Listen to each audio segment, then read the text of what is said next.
ఓం నమ శివాయ. భారత మాతా శివశక్తి అవతార్ పరమాత్మ వాణి ప్రభాత పాఠము తేదీ 25/2026.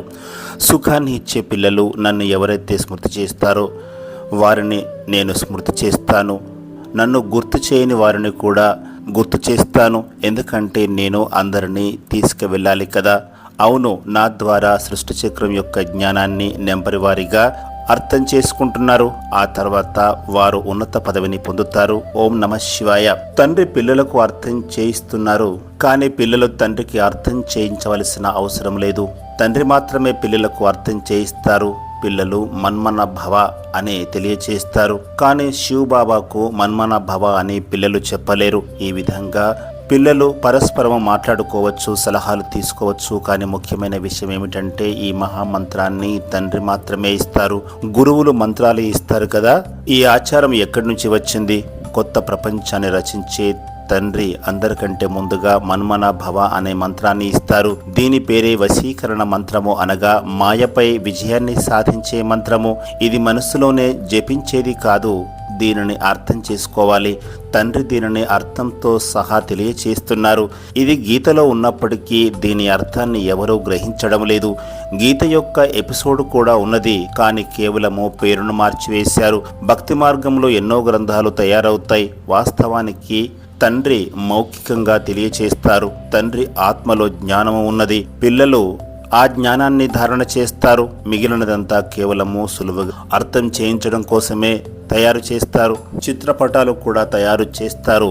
పిల్లల బుద్ధిలో ఈ జ్ఞానమంతా ఉంది. పూర్వము ఆది సనాతనమైన ఒకే ఒక దేవీ దేవత ధర్మం ఉండేదని మీకు తెలుసు. ఈ సమయంలో చాలా ధర్మాలు ఉన్నాయి. సతో ప్రధానంగా ఉన్న ఆ కొత్త ప్రపంచము ఇప్పుడు తమో ప్రధానంగా మారిపోయింది. ఈ చిత్రాన్ని కూడా మీరు తెలియచేయవచ్చు. మిగిలిన అన్ని ధర్మాల యొక్క మ్యాప్లను కూడా మీరు దగ్గర ఉంచుకోవచ్చు. ఎన్నో వందల ధర్మాలు ఉన్నాయని చెప్పండి. ఒకప్పుడు ఇదే భారతదేశంలో కేవలం ఒకే ఆది సనాతన దేవీ దేవత ధర్మం ఉండేది. ఇతర ధర్మాలేవి అప్పుడు లేవు. ఆ తర్వాత మిగిలిన ఖండాలు కూడా ఏర్పాటు జరిగాయి. కాబట్టి అలాంటి చిత్రాన్ని కూడా ఒక దగ్గర ఉంచుకోవాలి. ఎక్కడైతే భారత్లో ఈ దేవీ దేవతల రాజ్యము కొనసాగిందో అప్పుడు ఇతర ధర్మాలు ఏవి కూడా లేవు అని తెలియచేయాలి. ఇప్పుడు మళ్ళీ అన్ని ధర్మాలు ఉన్నాయి. మళ్ళీ కొంతకాలం తర్వాత ఇవేవి ఉండవు. ఇదంతా కూడా బాబా యొక్క ప్లాన్. కానీ అజ్ఞానులకు చింత ఉన్నది. ప్రభుత్వం కూడా ఈ విషయాలను అర్థం చేసుకునే పరిస్థితిలో లేదు. పిల్లలు ఇది పూర్తిగా సరైనదని మీరు అర్థం చేసుకుంటున్నారు. బాబా వచ్చి బ్రహ్మ ద్వారా స్థాపన చేస్తారని వ్రాసి ఉంచారు. దేనిని స్థాపన చేస్తారు? కొత్త ప్రపంచాన్ని స్థాపన చేస్తారు. యమునా నది తీరంలో రాజధాని ఉంటుంది. అక్కడ ఒకే ధర్మం ఉంటుంది. వృక్షము చాలా చిన్నదిగా ఉంటుంది.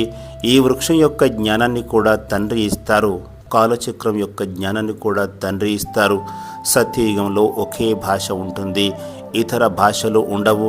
ఒకప్పుడు ఒకే భారత్ ఉండేదని మీరు తెలియచేయవచ్చు. ఒకే రాజ్యము, ఒకే భాష ఉండేది. అప్పుడు దానిని రామరాజ్యంగా పిలుస్తారు. దానిని ప్యారడైజ్, స్వర్గంగా పిలుస్తారు. సుఖశాంతులు సమృద్ధిగా ఉండేవి. దుఃఖం యొక్క నామరూపాలు ఉండేవి కావు. హెల్త్, వెల్త్, హ్యాపీనెస్ అన్నీ కూడా లభించాయి. భారత్ కొత్తగా ఉన్నప్పుడు ఆయుష్ కూడా ఎక్కువగా ఉండేది. ఎందుకంటే అక్కడ పవిత్రత ఉండేది. పవిత్రత వల్ల అందరూ దృఢంగా, ఆరోగ్యంగా ఉంటారు. అదే అపవిత్రత వల్ల ఇప్పుడు మనుషుల స్థితి ఎంత దిగజారిపోయిందో చూడండి. కూర్చున్న చోటనే అకాల మృత్యువులు సంభవిస్తాయి. గర్భములోనే మరణిస్తారు. ఎంతో దుఃఖం కలుగుతుంది. యవ్వనంలో ఉన్నవారు కూడా మరణిస్తున్నారు. కానీ స్వర్గంలో అకాల మృత్యు ఉండదు. సంపూర్ణ ఆయుష్ లభిస్తుంది. వృద్ధాప్యం వచ్చేంత వరకు అక్కడ ఎవరూ మరణించరు.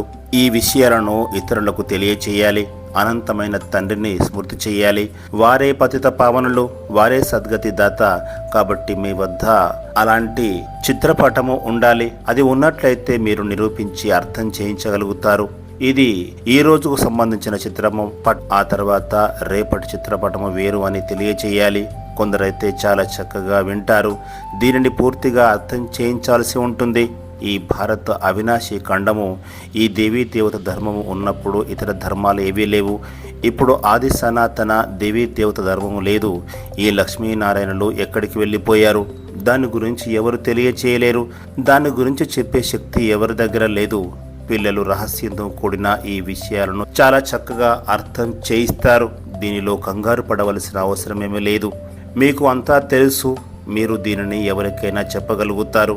ఈ దేవీ దేవతలు ఎక్కడికి వెళ్ళారు అని మీరు ఎవరినైనా ప్రశ్నించవచ్చు. మీ ప్రశ్నలు విని వారు ఆశ్చర్యపోతారు. ఈ దేవతలు ఏ విధంగా 84 జన్మలు తీసుకుంటారో మీరు విశ్వాసంతో తెలియచేయవచ్చు. మీ బుద్ధిలో దీని గురించి గుర్తుంది. సత్యయుగం అనే కొత్త ప్రపంచంలో మా రాజ్యమే ఉండేదని మీరు తెలియచేస్తారు. ఒకే ఒక ఆది సనాతన దేవీ దేవత ధర్మం ఉండేది, మరొక ధర్మం ఉండేది కాదు. అక్కడ అంతగా కొత్తగా ఉంటుంది. ప్రతి వస్తువు సతోప్రధానంగా ఉంటుంది.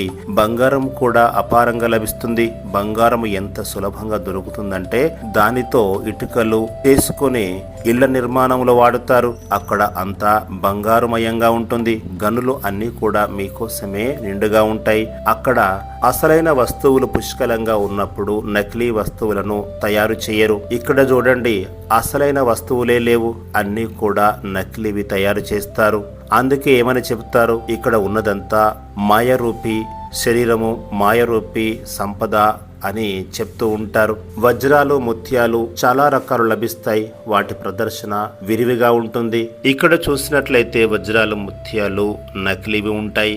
ఏది నకిలీ ఏది అసలు అన్నది తెలియదు మనకు. ప్రారంభంలో అయితే చాలా మంది మోసపోయి వచ్చేవారు. మాణిక్యాలు కూడా నకిలీవి ఉండేవి. ఆ తర్వాత వజ్రాలు కూడా నకిలీవి తయారు చేస్తున్నారు. మనుషులు పూర్తిగా అయోమయంలో పడిపోతున్నారు. మంచి వాటిని గుర్తించలేరు. వాటి బరువును కూడా సమానంగా తయారు చేస్తారు. అందువల్ల తేడా తెలియదు. కానీ స్వర్గంలో అలాంటి నకిలీ వస్తువులు ఉండవు. వినాశనం జరిగినప్పుడు ఇవన్నీ కూడా భూమి అడుగులోకి వెళ్ళిపోతాయి. పెద్ద పెద్ద రాళ్లు, వజ్రాలు మొదలైనవి ఇళ్ల నిర్మాణంలో ఉపయోగిస్తూ ఉంటారు. ఇదంతా ఎక్కడి నుంచి వస్తుంది? ఎవరు వాటిని కట్ చేస్తారు? భారత్లో కూడా చాలా తెలివైన నైపుణ్యం గలవారు ఉన్నారు. నిజానికి అందరికంటే చురుకైన వారు బెల్జియంలో ఉన్నారు. అక్కడ కూడా వీటికి సంబంధించిన కటింగ్ జరుగుతుంది. నిపుణులు ఉన్నారు అక్కడ. ఈ నైపుణ్యం సంపాదించి అక్కడకు కూడా ఈ నైపుణ్యాన్ని తీసుకువెళతారు. వజ్రాలు కట్ చేయడానికి అక్కడకు కళాకారులు వస్తారు. కిరీటాలు మొదలైనవి రఫ్ వజ్రాలతో తయారు కావు. అవి పూర్తిగా రిఫైన్ చేసిన తర్వాత తయారు చేస్తారు. ఈ విద్యుత్తు, టెలిఫోన్లు, మోటారు కార్లు ఇవన్నీ కూడా ఇంతకు ముందు ఏవి కూడా లేవు. బాబా యొక్క జీవితకాలం లోపలే ఇవన్నీ వచ్చేసాయి. చూడండి, ఇవన్నీ వచ్చి 70 నుంచి 80 సంవత్సరాలు మాత్రమే అయింది. అక్కడ పెద్ద పెద్ద నిపుణులు ఉంటారు. ఇప్పటి వరకు నేర్చుకుంటూనే ఉన్నారు, నైపుణ్యం సంపాదిస్తూనే ఉన్నారు. స్వర్గంలో హెలికాప్టర్లు కూడా సురక్షితంగా ఉంటాయని పిల్లలకు సాక్షాత్కారం జరిగింది. పిల్లలు కూడా సతోప్రధానంగా ఎంతో తీక్షణమైన బుద్ధి గలవారిగా ఉంటారు. మీకు మున్ముందు అన్ని సాక్షాత్కారాలు జరుగుతాయి. మీ యొక్క రాజ్యము దగ్గరికి సమీపిస్తున్న కొద్దీ దాని వృక్షము మీకు కనిపిస్తుంది. ఇప్పుడు ఇంటికి చేరుకుంటున్నాము అని మీరు తెలుసుకుంటారు. అంతిమ సమయంలో మీకు ఇటువంటి సాక్షాత్కారాలు కూడా జరుగుతాయి. ఎవరైతే మహావీరులుగా ఉంటారో వారు వినాశనం యొక్క శబ్దాలు విన్నప్పటికీ వారు జీవించే ఉంటారు. అత్యంత ప్రియమైన వారు బాబా అనే పిల్లలు అర్థం చేసుకుంటారు. వారే పరమాత్మ, వారినే అందరూ స్మృతి చేస్తారు. భక్తి మార్గంలో మీరు పరమాత్మను స్మృతి చేసేవారు కదా. వారు చిన్నగా ఉంటారా పెద్దగా ఉంటారా అని మీకు తెలుసు. కనుబొమ్మల మధ్య ఒక వింత నక్షత్రం మెరుస్తోందని పాడుతూ ఉంటారు. కాబట్టి తప్పకుండా వారు బిందువు స్వరూపంలోనే ఉంటారు. వారిని సుప్రీం ఆత్మ అంటే పరమాత్మగా పిలుస్తారు. వారిలో అన్ని కళలు ఉంటాయి. వారు జ్ఞానసాగరులు. వారు తెలియచేస్తేనే కదా మనకు తెలిసేది. మీకు కూడా ముందు తెలియదు, కేవలం భక్తి మాత్రమే మీకు తెలుసు. ఇప్పుడైతే ఇది ఒక అద్భుతము అని అర్థం చేసుకున్నారు. ఆత్మను కూడా ఈ కళ్ళతో చూడలేము, అందుకే తండ్రిని కూడా మర్చిపోతూ ఉంటాము. డ్రామాలో పాత్ర ఇలాగే ఉంది. ఎవరినైతే విశ్వానికి అధిపతిగా చేస్తారో వారి పేరును పరమాత్మగా పెట్టేశారు. కానీ జ్ఞానాన్ని వినిపించిన వారి పేరును మాత్రము తొలగించారు. శ్రీకృష్ణుణ్ణి త్రిలోకనాథుడు, వైకుంఠనాథుడు అని చెప్పారు. కానీ దాని అర్థము ఎవరికి తెలియదు. శ్రీకృష్ణునికి మహిమ చేశారు, కానీ వారిని అంత గొప్పగా తయారు చేసిన శివబాబాను మాత్రము రాళ్లల్లో రప్పల్లో ఉన్నట్లుగా పేర్కొన్నారు. మనుషులకు అవగాహన లేదు. భక్తి చేయడం ద్వారా భగవంతుడు లభిస్తారని అందరూ భావిస్తుంటారు. కానీ మీరు మాత్రము ఓ పతిత పావన వచ్చి మమ్మల్ని పావనంగా చేయండి అని పిలుస్తారు. ఈ రకంగా చూసినట్లయితే మీరు పతితులుగా మారిపోయారు అని నిరూపణ జరుగుతోంది. అందువల్లనే తండ్రి చెప్తున్నారు, నేను ఈ సాధువులను కూడా ఉద్ధరించడానికి వస్తాను. సాధువులను ఎంతగానో మహిమ చేస్తారు, ఎంతో డబ్బు ఖర్చు చేస్తారు, వారికి అహంకారము కూడా ఉంటుంది. ఈ ప్రపంచము తమో ప్రధానమైనది, సతో ప్రధానంగా కేవలము సత్యుగంలోనే ఉంటుంది. భక్తి మార్గంలోని వారి ఊరేగింపులు కూడా చాలా ఘనంగా జరుగుతాయి. ఇవన్నీ కూడా భక్తి మార్గం యొక్క ఆచార వ్యవహారాలు. ప్రధానమంత్రి ఇలాంటి పనులు చేస్తారా? సన్యాసులు ఎంతో హంగు ఆర్భాటాలు చూపిస్తారు. వీరు ఎక్కడ శపిస్తారోనని ప్రభుత్వం కూడా వీరికి భయపడుతుంది. వీరు శపించినట్లుగా చాలా కథలు కూడా అల్లారు. భగవంతుడిలో ఎంత శక్తి ఉందంటే వారు వేల సూర్యుల కంటే కూడా ఎక్కువ తేజస్సు కలవాడు అని ఇవన్నీ కల్పిత విషయాలను రాశారు. సమస్తాన్ని భగవంతుడు భస్మం చేస్తారని కూడా కల్పిత కథలు రాశారు. కానీ మనుషులను తగలబెట్టడానికి ఎంత సమయం పడుతుంది? మనుషులను తగలబెట్టడానికి సమయము పట్టదు. తండ్రి చెప్తున్నారు, నేను పిల్లలను ఎలా తగలబెడతాను? ఇది సాధ్యమే కాదు. పిల్లలను తండ్రి ఎప్పుడైనా వినాశనం చేస్తారా? కానీ ఇదంతా కూడా డ్రామాలో ఉన్నది. అంతేకాని ఎవరైనా కూర్చొని వినాశనం చేయరు. ఇదంతా డ్రామాలో ఒక భాగము. పాత ప్రపంచము సమాప్తం కావాలి. పాత ప్రపంచము వినాశనం కోసము ప్రకృతి వైపరీత్యాలు అన్ని పనిచేస్తాయి. అవి చాలా తీవ్రంగా ఉంటాయి. వినాశనము జరగాలని తండ్రి పరమాత్మ ఈ ప్రకృతికి ఆదేశాలు ఇవ్వరు. భూమి కంపిస్తుంది, కరువులు వస్తాయి. ఇవన్నీ చేయమని భగవంతుడు చెప్పరు. అలా ఎప్పటికీ ఆయన ఆదేశించరు. ఇది డ్రామాలోని పాత్ర. బాంబులు మొదలైనవి తయారు చేయమని తండ్రి ఎవరికి చెప్పరు. ఇదంతా కూడా రావణుని యొక్క మతము. ఇది ముందుగానే నిర్ధారించబడిన డ్రామా. రావణ రాజ్యం ఉండడం వల్ల అందరూ అసురీ బుద్ధి గలవారిగా మారిపోయారు. ఎంతోమంది మరణిస్తున్నారు. చివరకు అందరినీ తగలబెడతారు. తండ్రి అలా చేయమని ఎవరికి చెప్పరు. ఇది ముందుగానే నిర్మించబడిన ఆట. ఇది పునరావృతం జరుగుతూనే ఉంటుంది. అంతేగాని శంకరుడు కన్ను తెరవడం వల్ల వినాశనం జరుగుతుందని చెప్పడం సరి అయింది కాదు. ఇలాంటి వాటిని ఈశ్వరీయ వైపరీత్యాలని కూడా అంటారు. ఇవన్నీ కూడా సహజంగానే జరుగుతాయి. ఇప్పుడు తండ్రి పిల్లలకు శ్రీమతాన్ని ఇస్తున్నారు. ఎవరికి దుఃఖం కలిగించే విషయం ఇక్కడ లేదు. తండ్రి అంటేనే సుఖం యొక్క మార్గాన్ని తెలియచేసేవారు. డ్రామా ప్లాన్ అనుసారంగా ఈ ప్రపంచము పాతదిగా మారిపోతుంది, కదిలిపోతుంది, కూలిపోతుందనే భయం కలిగినప్పుడు మళ్ళీ కొత్త దాన్ని నిర్మిస్తారు. తండ్రి కూడా ఇలాగే చెప్తున్నారు. ఈ ప్రపంచమంతా పాతదైపోయింది, ఇది సమాప్తం కావలసిందే. ఒకరితో ఒకరు ఏ విధంగా కొట్టుకుంటున్నారో చూడండి. ఇదంతా కూడా అసురీ బుద్ధి కదా. ఇదే ఈశ్వరీయ బుద్ధి ఉన్నప్పుడు ఒకరినొకరు చంపుకునే అవకాశమే ఉండదు. తండ్రి చెప్తున్నారు, నేను అందరి యొక్క తండ్రిని, నాకు అందరిపైన ప్రేమ ఉంది. బాబా ఇక్కడ చూస్తూనే ఆ తర్వాత అనన్యమైన పిల్లలను కూడా చూస్తారు. ఎవరైతే తండ్రిని ఎంత ప్రేమతో స్మృతి చేస్తారో, అంటే సేవ చేస్తారో, తండ్రి ఇక్కడ కూర్చున్నప్పటికీ అలాంటి పిల్లలపైన తండ్రి దృష్టి వెళుతుంది. ఒకసారి డెహ్రాడూన్, ఒకసారి మీరట్, ఒకసారి ఢిల్లీ, ఇలా అక్కడ ఉన్న పిల్లలను, అక్కడ సేవ చేసే వారిని కూడా బాబా గుర్తు చేసుకుంటారు. నన్ను గుర్తు చేయని వారిని కూడా నేను గుర్తు చేస్తాను. ఎందుకంటే నేను అందరినీ తీసుకువెళ్ళాలి కదా. అవును, నా ద్వారా ఈ సృష్టి చక్రం యొక్క జ్ఞానాన్ని నెంబర్ వారీగా అర్థం చేసుకుంటారు. ఆ తర్వాత ఉన్నత పదవిని కూడా పొందుతారు.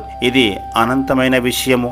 ఈ పరమాత్మ బేహద్ టీచర్ కాబట్టి పిల్లలు ఎంతో సంతోషంగా ఉండాలి. అందరి పాత్ర ఒకే విధంగా ఉండదు అని తండ్రి చెప్తున్నారు. వీరి యొక్క పాత్ర ఇలాగే ఉంది. కానీ అనుసరించేవారు కోట్లలో కొద్దిమంది మాత్రమే ఉంటారు. ఈ విధంగా అన్నిటినీ వదలవలసి ఉంటుందని బాబాకు తెలుసు. అందుకనే విశ్వకిషోర్ కూడా అలాగే వదిలిపెట్టి వచ్చారు. మీరందరూ కూడా పారిపోయి వచ్చారు. ఇదంతా స్పష్టంగా అర్థం చేసుకుని వచ్చారు. వాస్తవంగా పారిపోవలసిన అవసరమే లేదు. మీకోసము బట్టి తయారు కావలసి ఉంది. మళ్ళీ అందులో కొద్దిమంది కచ్చాగా ఉంటారు, మరికొందరు పక్కాగా మారిపోయారు. బట్టీలో కొంతమంది కొత్తవారు కూడా వచ్చారు. బాబా నేను 7 రోజుల పిల్లను, 1 లేదా 2 రోజుల పిల్లను అని అంటారు. అంటే వారందరూ కూడా మొలకలతో సమానము. అందుకని తండ్రి ప్రతి విషయాన్ని అర్థం చేయిస్తారు. కొద్దిమంది నదిని కూడా దాటి వచ్చారు. బాబా రాకతోనే జ్ఞానము ప్రారంభమైంది. వారి మహిమ ఎంత గొప్పగానో ఉంటుంది. గీత యొక్క అధ్యాయాలను మీరు జన్మ జన్మాంతరాలుగా ఎన్నోసార్లు చదివారు. కానీ ఎంత తేడా ఉందో చూడండి. కృష్ణ భగవంతుడు ఎక్కడ, శివ భగవంతుడు ఎక్కడ? రాత్రికి పగలుకు ఉన్నంత తేడా ఉంది. అసత్యమైన గీతాశాస్త్రాలు చదవడం వల్ల ఇది అసత్యమైన ఖండంగా మారిపోయింది. మేము సత్యమైన ఖండంలో ఉండేవారిమి, అక్కడ ఎంతో సుఖాన్ని చూశామని మీకు ఇప్పుడు గుర్తుకు వస్తుంది. బాబా ఈ డ్రామాను సుఖం కోసమే తయారు చేశారు, దుఃఖం కోసం తయారు చేయలేదు. ఆ తర్వాత ముస్లింలు భారత్కు వచ్చినప్పటి నుంచి మీకు దుఃఖము లభిస్తోంది. యుద్ధాలు అంత త్వరగా జరగవు, మీకు చాలా సుఖాలు లభిస్తాయి. ఈ కల్పములో సగము సుఖము సగము దుఃఖము ఉన్నట్లయితే ఎలాంటి ఆనందము కలగదు. ఒక ధర్మం స్థాపన జరిగి ఆ తర్వాత అది బాగా వృద్ధి చెంది కొత్త కొత్త ఆత్మలు పైనుంచి కిందికి వచ్చి సైన్యాన్ని ఏర్పాటు చేసుకున్నప్పుడే యుద్ధాలు జరుగుతాయి. ఇప్పుడు చూడండి, ఎన్నో యుద్ధాలు జరుగుతూనే ఉంటాయి.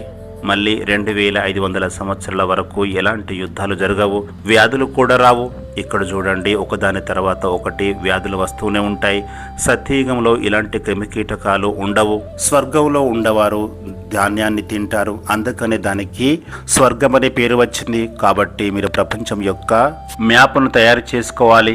అప్పుడే అసలైన భారత్ ఇలా ఉండేదని వారు అర్థం చేసుకుంటారు. స్వర్గంలో ఇతర ధర్మం ఏవి కూడా ఉండేది కాదు. ఆ తర్వాత నెంబర్ 1 రాజ్యాన్ని స్థాపన చేసుకునేవారు వచ్చారు. ఇప్పుడు పిల్లలకు ఈ ప్రపంచం యొక్క చరిత్ర భూగోళము అర్థమైంది. మీరు తప్ప మిగిలిన వారందరూ మాకు తెలియదు అంటూ వెళ్ళిపోయారు.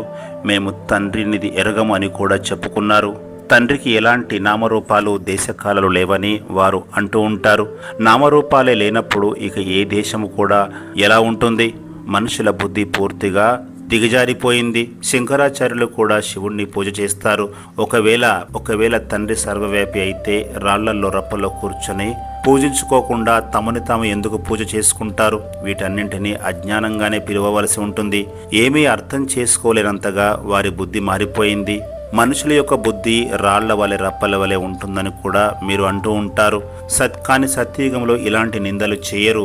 అందుకే తండ్రి కూర్చొని తెలియచేస్తున్నారు, నన్ను ఎవరైతే స్మృతి చేస్తారో ప్రేమిస్తారో నేను కూడా వారిని ఎంతగానో ప్రేమిస్తాను. నేను కొత్త ప్రపంచాన్ని ఏ విధంగా తయారు చేస్తానో తెలియచేస్తాను. ఆ తర్వాత పాత ప్రపంచము సమాప్తమైపోతుంది. పాత ఢిల్లీ కొత్త ఢిల్లీ అని మహిమ చేస్తారు కదా. వాస్తవంగా ఇది నిజమైన కొత్త ఢిల్లీ కాదు అని మీకు తెలుసు. దీనిని శ్మశాన వాటికగా చెప్పవచ్చు. కొత్త ప్రపంచము ఫరిస్తానిగా ఉండేది. నా పిల్లలు కామచిత పైన కూర్చొని భస్మమైపోయారు, శవాలుగా మారిపోయారు.